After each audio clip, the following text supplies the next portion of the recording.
कहना चाहूंगा, इस संसार में संतों ने सबसे बड़ा पाप बताया है कि भगवान सब पापों को नाश कर देते हैं, सब पापों की छूट कर देते हैं, लेकिन एक पाप है जिसका भगवान भी उस पाप को नाश नहीं कर सकते, भगवान भी उस पाप से हमें उद्धार नहीं दिला सकते। वो पाप है संत का अपमान। मैं आपसे आग्रह करूंगा कि हमसे जितना भी पाप बन जाए कोई बात नहीं, हम भगवान का स्मरण करेंगे, भगवान हमें बचा लेंगे, लेकिन किसी संत का तिरस्कार नहीं हो जाए। ये हमें सोचने वाली और हमारे मन में धारण करने वाली बात है।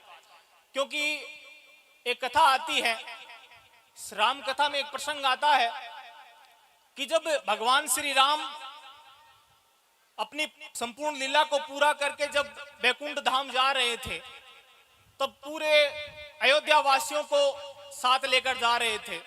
तो प्रभु श्री राम ने हनुमान जी से कहा कि हनुमान, तुम जाओ एक बार देख कर आओ, और देख कर आओ कि कोई रह तो नहीं गया है, सब विमान में बैठ तो गए हैं ना।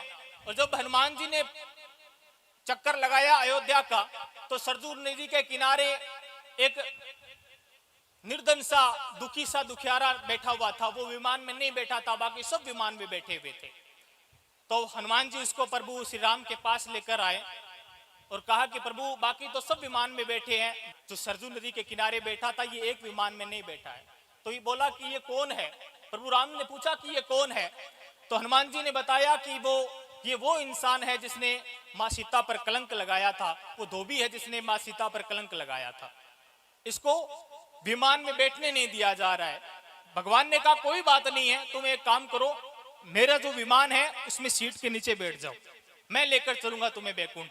भगवान ने उसे सीट के नीचे बिठा लिया, अपनी जो सीट बनी हुई थी उसके नीचे बिठा लिया। जैसे ही विमान उड़ा, भगवान का विमान था, उड़ना ही था, जैसे ही बैकुंठ में प्रवेश करने वाला था, बैकुंठ के दरवाजे बंद हो गए। तो राम ने पूछा कि क्या हुआ बैकुंठ धाम, तुमने दरवाजे क्यों बंद कर लिया? तो उसने कहा कि महाराज, एक बिना वीजा के एक अनाधिकृत व्यक्ति आपके विमान में बैठा है जिसके पास वीजा नहीं है। अब सबके पास वीजा है, लेकिन एक व्यक्ति ऐसा बैठा है जिसके पास वीजा नहीं है। कि कौन है? कि वो आपकी सीट के नीचे बैठा है। वो खड़ा हुआ, हाथ जोड़ के खड़ा हो गया।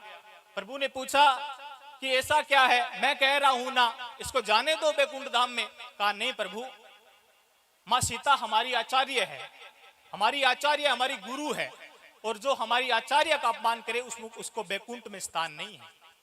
तो भगवान ने कहा कि ये अयोध्या का वासी है, कहीं न कहीं तो इसे स्थान देना पड़ेगा। तो कहा कि चलो कोई बात नहीं है, इसे एक काम करते हैं, ब्रह्म धाम भेज देते हैं ब्रह्मा जी के पास। ब्रह्मा जी को बुलाया, ब्रह्मा जी आए, ब्रह्मा जी को कहा कि आप इनको ब्रह्म धाम लेकर जाओ, क्योंकि बैकुंठ में तो जाने नहीं दिया जा रहा है, तो आप एक काम करो, इनको ब्रह्म धाम लेकर जाओ। तो ब्रह्मा जी ने कहा कि प्रभु, हम तो इस्तीफा ऊपर वाली जेब में रख के लेकर आए हैं, ये लो अपना इस्तीफा, हमें नहीं चाहिए ब्रह्म धाम की वो कुर्सी। यदि हमारी आचार्य का अपमान होता है, हमारी आचार्य का अपमान होता है, उनको तो ब्रह्म धाम में भी जगह नहीं है। तब कहा कि ये तो धर्म संकट हो गया, कहीं न कहीं तो इसे भेजना पड़ेगा। तो फिर कहा कि चलो कोई बात नहीं, उनको कैलाश भेज देते हैं, शंकर के धाम।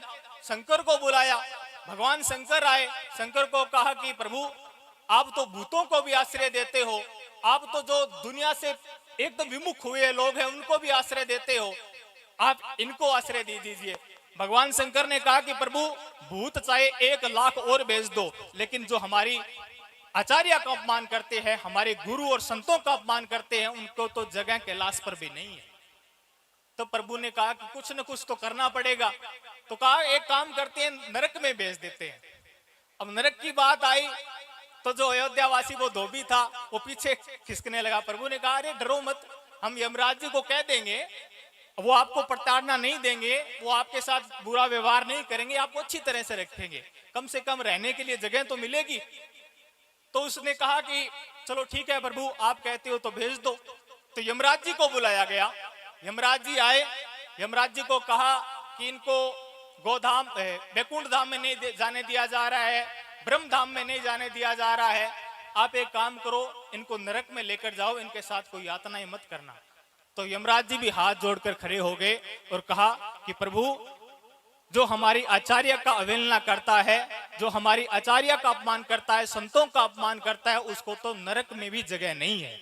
ये इतना बड़ा अपराध है, संतों का अपराध। इसलिए मैं आपसे आग्रह करूंगा और आपसे विनती करूंगा कि हमारे मन, वाणी, कर्म और वचनों से किसी भी संत का अपमान न हो जाए। और यदि अब इससे पूर्व हुआ है तो इसका लास्ट में सार क्या निकला इस कथा का? तो कहा कि कहां भेजें? तब कहा कि प्रभु एक रास्ता है। बोले क्या?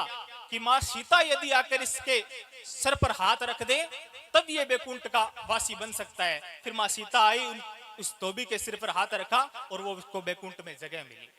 तो कहने का भाव इतना है कि आज से पूर्व यदि हमारे वन, वाणी, वचन, कर्म, क्रिया से यदि किसी भी संत का अपमान हुए है, और संत सिर्फ एक ही है, संत भगवान का दास है, वो चाहे शंकर दास जी हो, चाहे कौन सा भी संत हो। यदि किसी भी संत का तिरस्कार हुआ है तो शंकर दास जी में उस संत को देखकर हाथ जोड़कर माफी मांग लेना।